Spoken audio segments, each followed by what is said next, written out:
I would say that the biggest challenge we've had in dealing with Libya is getting visas for people to come and go. They've had significant changes to the visa rules. They have rows with countries from time to time. Lately it was in Switzerland and Schengen Treaty countries where, because of some slight or perceived slight, they stopped issuing visas.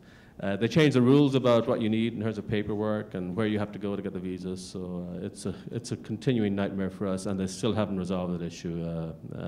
Part of the reason is different parts of the government are run by different sort of, I would say, interest groups within the overall framework there, and they take a strong position that might be contrary to maybe what the business interests would want in that area. So it's a continuing issue, and it's something I think they need to work hard to resolve, to improve the overall business environment there.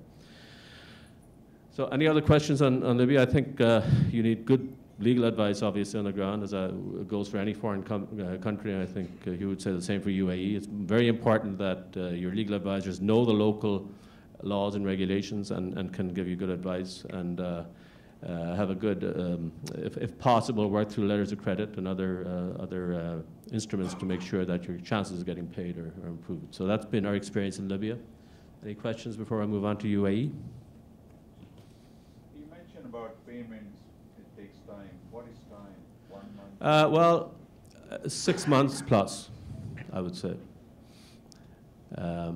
It can be quicker, and if you're working under an LC and you're shipping goods, then of course you can trigger an advance payment for that goods or products, but you have to also recognize that even if you have a guaranteed letter of credit, the invoices that you submit to trigger the payment after the shipment is sent have to be stamped by the local Libyan embassy before the payment is released. So there's always, even though it's a guaranteed letter of credit, it's not quite guaranteed, because if they refuse or they delay stamping the invoices, then of course you're not going to get paid. So when you hear guaranteed letter of credit, you have to make sure that you have a mechanism in place, either through EDC or some other government insurance, to make sure that if there is a holdup, that you can offset that. So, okay. Our experience in UAE is slightly different. In Libya, we were asked to go over there because of a significant problem, put us in a very strong position working with the government, and they depended on us to help maintain the pipeline. UAE was a strategic decision. We wanted to expand our business internationally, and when we looked at the world market for our technologies for reducing losses in water and so on, the Middle East certainly came to light, because water is extremely expensive to produce over there, and they haven't spent a lot of money in trying to limit the losses. So in some countries, they lose 40 to 50% of the water they produce at enormous expense through desalination. So it's a very expensive proposition. They don't charge the local community for water, so it's a government expense. They're using oil and gas to produce water, in fact. So the climate is changing over there. They're getting more, they want to be seen to be more environmentally conscious. Abu Dhabi in particular wants to have a leading role in sustainable development. They have this city called Masdar, and I think you probably could describe it better than me, but it's designed to be a completely sustainable environment. They're not quite there yet, but they want to have the cachet of being seen to be environmentally friendly, and we're actually looking at this as a good mechanism for us to grow our business. So for us, it's a good trigger. It's also a terrific area to be based, actually, regionally. And when I say regionally, I mean Asia, Europe, Africa. The flights and the connections from Abu Dhabi, Dubai in particular, and even Abu Dhabi is increasing its flight density, I guess, around the region, makes it a terrific area to set up a business internationally. And not only that, it's a very good environment for expatriates to work in also. It's a very unusual mix of Muslim and Western cultures. Sometimes they clash, but they actually coexist quite well, as long as you respect the laws, which I think some people forget from time to time. Some of the antics on the beach and various other things that happen. So I would say it's a terrific base. Even if you're not actively working in that area, if you want to set up a center that your interests are in the greater region, then that'll be very, very worthwhile looking at that. In terms of our business, we had a couple of options. One of the issues, and I think it's probably a big issue, particularly in Arab countries, is this situation where you have to have agents and local sponsors for your business.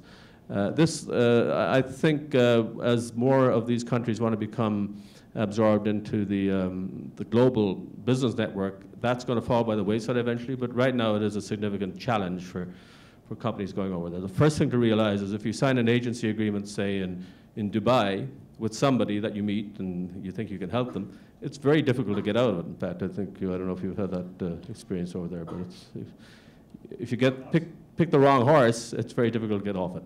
And so you have to be careful. Take your time, go over there, be prepared to spend time on the ground, as I said, get good legal advice, talk to other businesses over there who've been operating there for some time, get a sense of who's dependable, who's not, spend time meeting the locals and develop a relationship with them. We didn't make a decision for 6 months as to who we would use as our sponsor there, and it was based on personal reference, really, from other companies that we looked at. So, very important. The other important thing is to decide on a structure, whether or not you want to set up an LLC, which is basically a joint venture with a local entity. Usually the local partner is silent, but the fact is they do have probably over 50% ownership in your company. And even though you can have a side agreement with them, which says, okay, you're going to keep out of the way and we make all the decisions, as far as I'm aware, and the advice we got is that side agreement has never really been tested in the courts. So it could be that if you have a row with your partner and he takes you to the court, you could lose control of your business there. So again, take legal advice on how to set up the entity. We actually decided to go the route of setting up a branch office, which we had full control over. It has more liability implications, but we felt we had more control over it.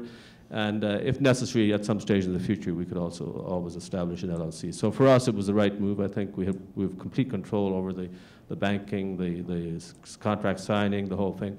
We still need a sponsor in relation to registering us for business permits and business licenses, which is quite time-consuming, very, very involved. The number of activities you have to be licensed for is quite daunting, I think. And there's, I don't know how many, there are 400 or more categories of activities. And if you don't have a license for that particular category, you can't operate there. So again, very important to do the research. Having said that, I would say it's a really good place to be based from a personal perspective and also from a regional business perspective. We're using it as a base to expand our business into Saudi, Kuwait, Qatar, and of course the Emirates also. And I would say that really I have only one more piece of advice. You have to be patient in any of these countries. If you don't take the time and develop the relationships and have the resources to be able to afford that, you're probably not going to succeed. You'll have spent a lot of money and you won't have any success. So from our perspective, to give you some idea, I spent 4 months, I think, over there early last year before actually deciding to set up the branch office.